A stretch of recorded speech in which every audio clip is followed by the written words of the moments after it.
कि इस practice session में हम पर्यावरणीय कानून पर 30 बहुविकल्पीय प्रश्न सॉल्व करने जा रहे हैं और ये टॉपिक 2 से 3 नंबर का पूछा जाता है हर साल इस टॉपिक से। तो ये है हमारा पहला सवाल। प्रोजेक्ट टाइगर की शुरुआत किस वर्ष हुई थी और हाल ही में 2023 में इसने अपने कितने वर्ष पूरे किए? तो इस एक ही क्वेश्चन में 2 क्वेश्चन कंबाइन किए हुए हैं और इसका सही आंसर ऑप्शन बी होगा। 1973 में इसकी शुरुआत की गई थी और 2023 में 50 वर्ष पूरे हो गए हैं इसके। और ये इसका एक्सप्लेनेशन दिया है। भारत सरकार ने बाघों के संरक्षण के लिए 1 अप्रैल 1973 को जिम कॉर्बेट नेशनल पार्क से प्रोजेक्ट टाइगर की शुरुआत की थी। जिम कॉर्बेट नेशनल पार्क कहाँ है? उत्तराखंड में। तो कुल मिला के इस एक क्वेश्चन से हमारे 3 क्वेश्चन तैयार हुए हैं। अगला सवाल है चिपको आंदोलन के बारे में। बहुत ही महत्वपूर्ण ये आंदोलन है। तो ये है चिपको आंदोलन से प्रेरित होकर दक्षिण भारत में पर्यावरण संरक्षण के लिए कौन सा आंदोलन चलाया गया? और इसका सही आंसर अपिक्को आंदोलन होगा। चिपको आंदोलन 1973 में उत्तराखंड में चलाया गया था और ये दक्षिण भारत में अपिक्को आंदोलन चलाया गया था। तो यहाँ पे आज मैंने इस तरह से क्वेश्चन लिए कि एक ही क्वेश्चन में मतलब 2 से 3 क्वेश्चन तैयार हो रहे हैं। तो ये इसकी व्याख्या है कि साल 1983 में कर्नाटक के उत्तर कन्नड़ जिले में अपिक्को आंदोलन की शुरुआत हुई। कन्नड़ भाषा में अपिक्को का अर्थ होता है गले लगाना, जो पूरी तरह से उत्तराखंड के चिपको आंदोलन की तर्ज पर पेड़ों को बचाने के लिए चलाया गया था। तो इस क्वेश्चन में हमने 3 क्वेश्चन तैयार किए। चिपको आंदोलन के बारे में जाना, अपिक्को आंदोलन के बारे में जाना और ये दोनों कब और कहाँ शुरू हुए ये भी। और ये है अगला सवाल। भोपाल गैस त्रासदी में किस हानिकारक गैस का रिसाव हुआ था और उसके बाद सरकार ने किस प्रमुख पर्यावरण अधिनियम को पारित किया? तो भोपाल गैस त्रासदी इसमें मिथाइल आइसोसाइनाइड का रिसाव हुआ था, ये गैस है। और ये इस घटना के बाद पर्यावरण संरक्षण अधिनियम 1986 पारित किया गया पर्यावरण संरक्षण के लिए, ताकि दोबारा ऐसी गलतियां ना हो, क्योंकि भोपाल गैस त्रासदी इतिहास की एक बहुत ही बड़ी घटना मानी जाती है। और ये इसकी व्याख्या है। 2 से 3 दिसंबर 1984 को यूनियन कार्बाइड फैक्ट्री से मिथाइल आइसोसाइनाइड गैस लीक हुई थी और इस भयानक औद्योगिक आपदा के बाद भविष्य में ऐसी घटनाओं को रोकने के लिए सरकार ने पर्यावरण संरक्षण अधिनियम 1986 पारित किया था। इसे छाता कानून भी कहा जाता है, पर्यावरण संरक्षण अधिनियम को। तो इसमें भी हमारे 2 से 3 क्वेश्चन तैयार हुए हैं। एक ये भोपाल गैस त्रासदी कब हुई थी, ये तैयार हुआ है 1984 में।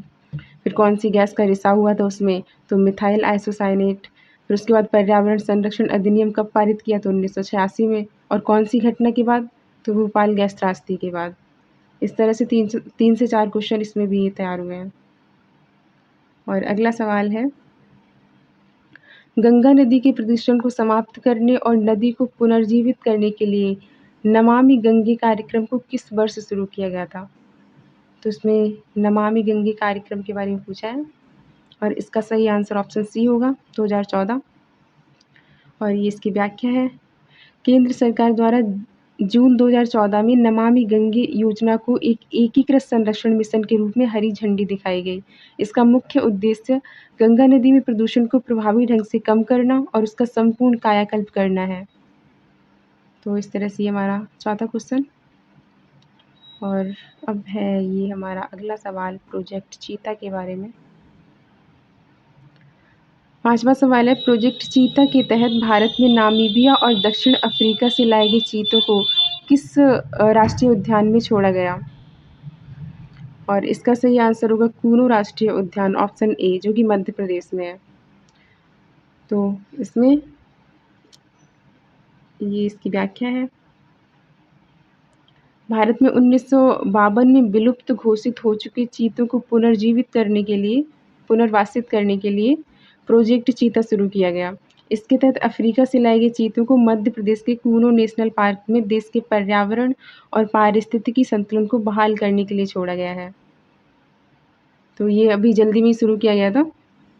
अफ्रीका से और नामीबिया से लाए गए हैं यहाँ पे चीते। और कौन सी जगह छोड़े गए तो मध्य प्रदेश के कूनो नेशनल पार्क में। इसमें भी 3 से 4 क्वेश्चन हो गए इस तरह से तैयार। प्रोजेक्ट चीता और ये नामीबिया और दक्षिण अफ्रीका से यहाँ पे लाया गया है। और कौन सी जगह रखा गया तो कूनो राष्ट्रीय उद्यान में, और ये उपस्थित है मध्य प्रदेश में। अगला सवाल प्रोजेक्ट एलिफेंट पे है। भारत में प्रोजेक्ट एलिफेंट की शुरुआत किस वर्ष की गई थी और इसका मुख्य उद्देश्य क्या था? तो इसकी शुरुआत की गई थी 1992 में और इसका उद्देश्य था हाथियों और उनके आवास का संरक्षण और मानव और हाथी संघर्ष को रोकना। ऑप्शन बी इसका सही आंसर है। और इसके बाद ये इसकी व्याख्या है नीचे। 1992 में हाथियों और उनके आवास का संरक्षण और मानव हाथी संघर्ष को रोकने के लिए ये शुरू किया गया था केंद्रीय पर्यावरण और वन मंत्रालय द्वारा। और इसका मुख्य फोकस है राज्यों को जंगली हाथियों के मुक्त आवागमन के लिए एलिफेंट कॉरिडोर विकसित करने और मानव हाथी टकराव को कम करने में सहायता देना। एलिफेंट कॉरिडोर मतलब जैसे मान लो ये कोई जंगल है और यहाँ से कोई सड़क बनानी है, प्रस्तावित है ये, तो इस तरह से ये जंगल 2 पार्ट में डिवाइड हो जाएगा और इसमें हाथी रह रहे हैं अगर, तो वो इस रोड के बनने की वजह से डिवाइड हो जाएंगे ना, वो इधर-उधर आ नहीं जा पाएँगी फ्री तरीके से। तो इसमें क्या होता है कि एलिफेंट कॉरिडोर बनाने के लिए इस सड़क को या तो ज़मीन के नीचे से निकाला जाएगा सुरंग बना के, और या फिर ओवर ब्रिज टाइप का बना के मतलब निकाला जाएगा सड़क को, ताकि हाथियों का इस जंगल में स्वतंत्र रूप से घूमना बाधित ना हो। तो इस तरह से हमने इस क्वेश्चन को समझा। अगला सवाल है, वन्यजीव अधिनियम 1972 में कितनी अनुसूचियाँ थीं और साल 2022 के हालिया संशोधन के बाद इनकी संख्या घटकर कितनी रह गई है? और इसका सही आंसर ऑप्शन ए होगा। पहले इसमें 6 अनुसूचियाँ थीं, लेकिन अब इसमें 4 कर दी गई हैं क्योंकि कुछ अननेसेसरी सूची मतलब क्लॉज़ थे इसमें, उनको हटा दिया गया है। और ये इसकी व्याख्या है। मूल अधिनियम में संकटग्रस्त जीवों की सुरक्षा के लिए 6 अनुसूचियाँ थीं और वन्यजीव संरक्षण संशोधन अधिनियम 2022 के तहत इन्हें तर्कसंगत बनाकर 4 कर दिया गया है, जिसमें साइट्स के तहत आने वाली प्रजातियों के लिए एक विशेष सूची है। ये साइट्स एक इंटरनेशनल एनजीओ है जो पर्यावरण संरक्षण के लिए काम करता है। अगला सवाल है, केरल की साइलेंट वैली को विनाश से बचाने के लिए 1970 के दशक में चलाया गया आंदोलन किस मुख्य नदी पर जल विद्युत परियोजना के विरोध में था? तो साइलेंट वैली जो आंदोलन चलाया गया था 1970 में, तो एक नदी को बचाने के लिए मतलब इसका मुख्य उद्देश्य यही था और इसका आंसर ऑप्शन बी होगा। और यहाँ हम इसकी व्याख्या समझेंगे। कुंती पूजा नदी पर एक पनबिजली बांध बनाने का प्रस्ताव था, जिससे सदाबहार जो वर्षावन है उनको डूबने का खतरा था, क्योंकि जब भी कोई नदी पर बांध बनता है तो बहुत सारा पानी मतलब ऐसे बांध को बनाएंगे और यहाँ पे पानी इकट्ठा करेंगे, तो इससे बहुत सारा जो जंगल वाला इलाका था ना वो डूब जाता। कई सारे गाँव भी थे वो भी मतलब उजड़ जाते हैं, मतलब विस्थापित होना पड़ता है लोगों को। तो इस तरह से केरल में इसको बचाने के लिए केरल शास्त्र साहित्य परिषद और पर्यावरणविदों के कड़े विरोध के बाद 1984 में इसे राष्ट्रीय उद्यान घोषित कर दिया गया, साइलेंट वैली को। और राष्ट्रीय उद्यान घोषित करने का फ़ायदा ये होता है कि फिर ये संरक्षित क्षेत्र के अंदर आ जाएगी और इस पर बांध जैसे कार्य नहीं हो पाएंगे। साइलेंट वैली संरक्षण।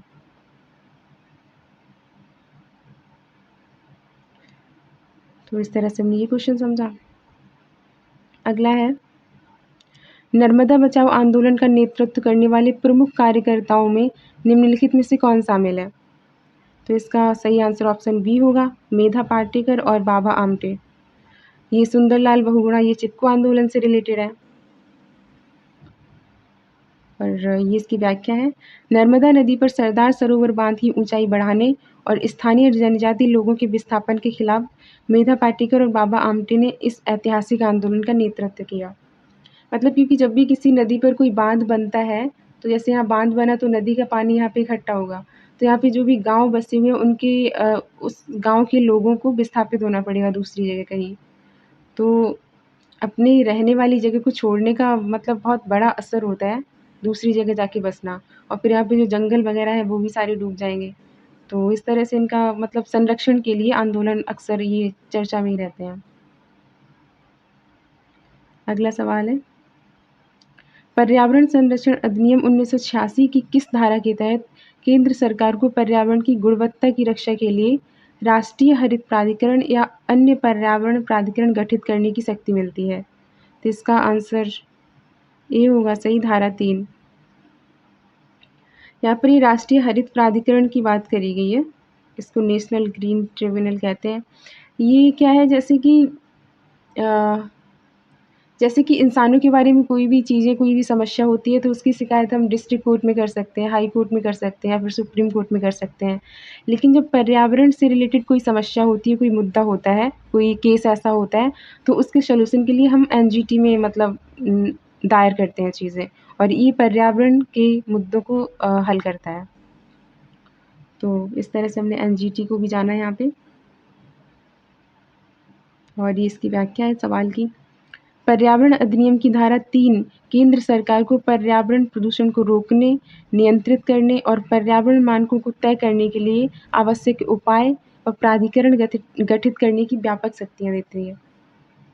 तो ये हमने इसकी व्याख्या पढ़ी। और एनजीटी के बारे में भी जाना। ये कि इम्पोर्टेंट पॉइंट है, एनजीटी के बारे में पूछा जा सकता है, इसे याद रखना है। इसकी स्थापना 2010 में की गई थी।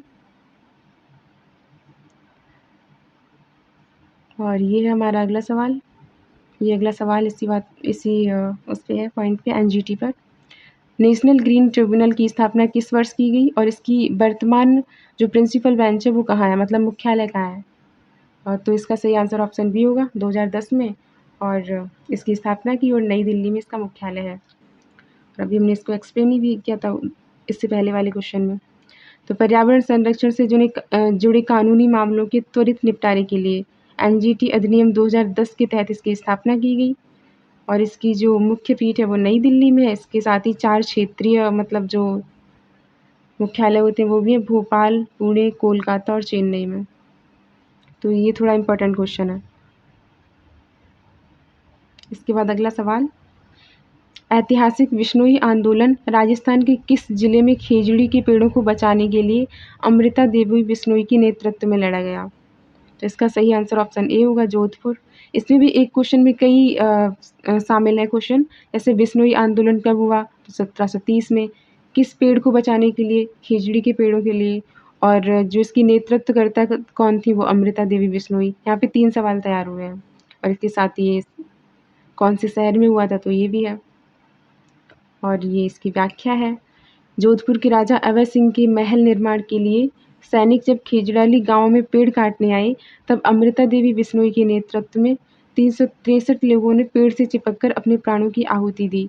और यही चिपको आंदोलन की असल प्रेरणा बना। और फिर दक्षिण में इससे रिलेटेड एक आंदोलन हुआ था जो अपने अपने ऊपर अभी एक क्वेश्चन में पढ़ा है, दूसरा तीसरा क्वेश्चन था अपिक्को आंदोलन के बारे में। उसके बाद अगला सवाल, भारत सरकार ने जैव विविधता कानून किस वर्ष पारित किया और इसका राष्ट्रीय प्राधिकरण कहाँ स्थित है? तो ये 2002 में पारित हुआ था और राष्ट्रीय प्राधिकरण है चेन्नई में।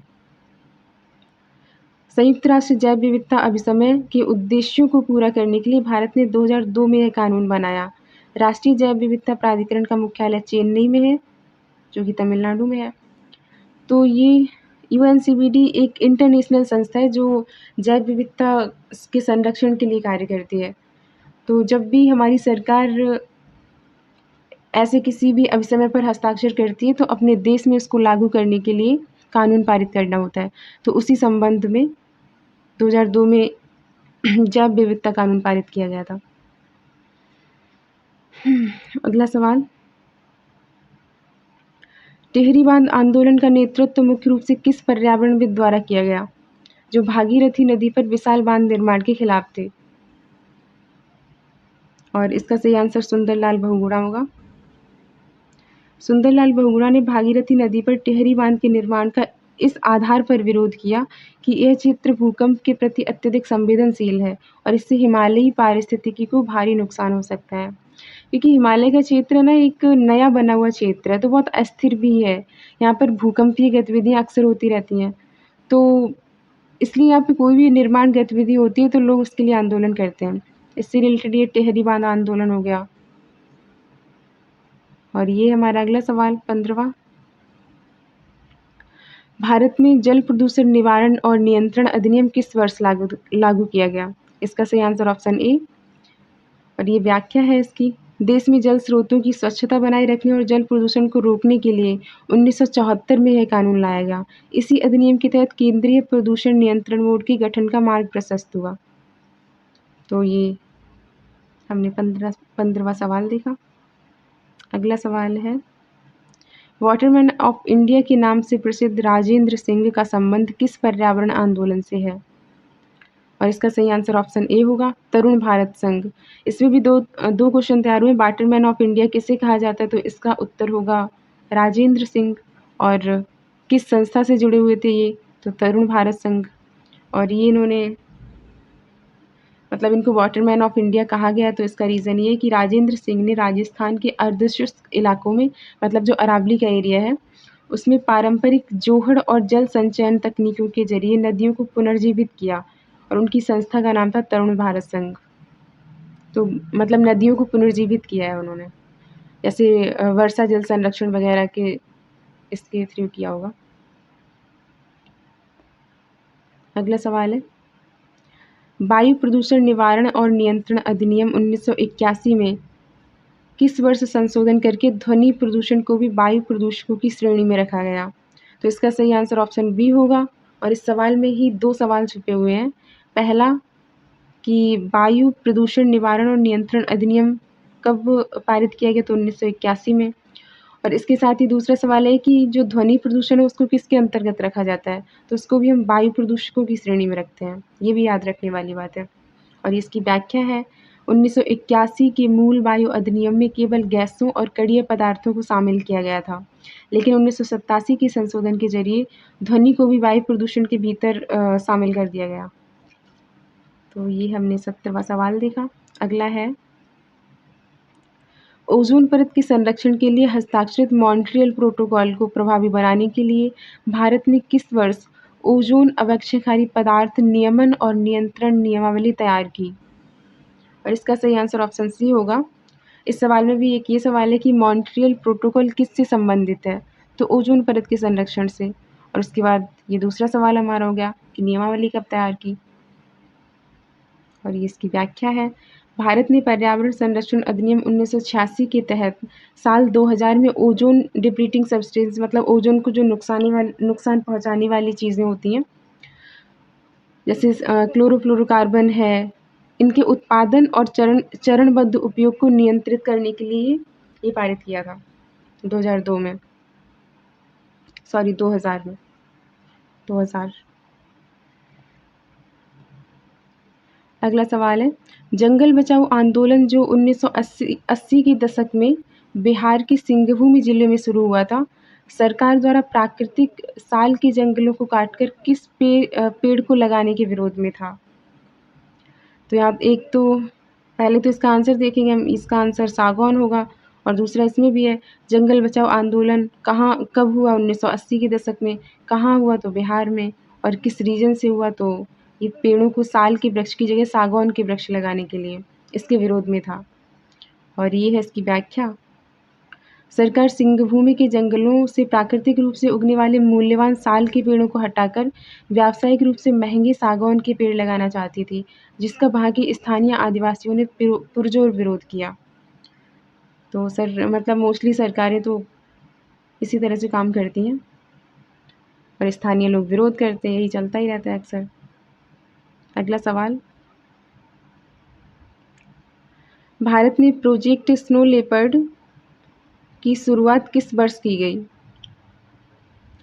और यह मुख्य रूप से किन राज्यों पर केंद्रित था? तो इसका सही आंसर होगा ऑप्शन बी, हिमालयी राज्य से रिलेटेड था, क्योंकि स्नो लेपर्ड तो बर्फीले इलाके में ही पाया जाएगा और बर्फ पहाड़ों की तरफ होगी। तो इस तरह से इसका आंसर बी होगा।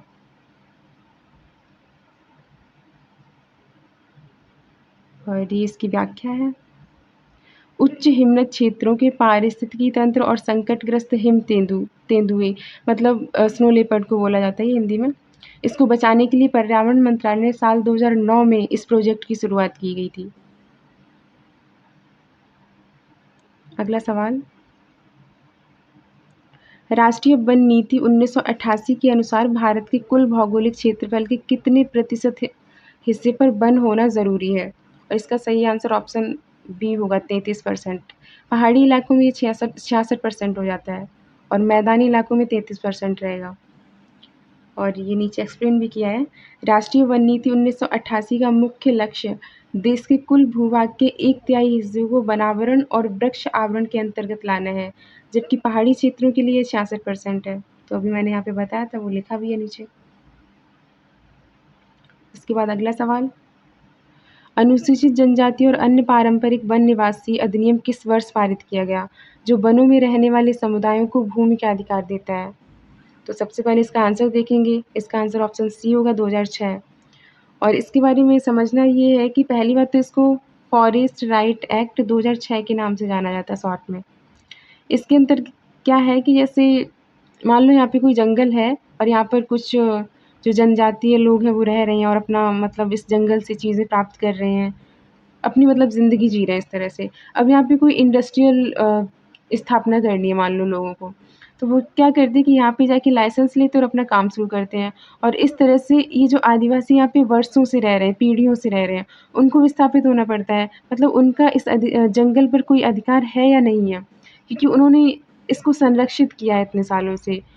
उससे अपनी चीज़ें भी प्राप्त करते हैं, मतलब जैसे फल है, फ्रूट है, लकड़ियाँ हैं, जिस तरीके से अपनी इकोनॉमी चलाते हैं वो सब है। लेकिन अचानक से एक इंडस्ट्रियल स्थापना होती है और उनको विस्थापित होना पड़ता है।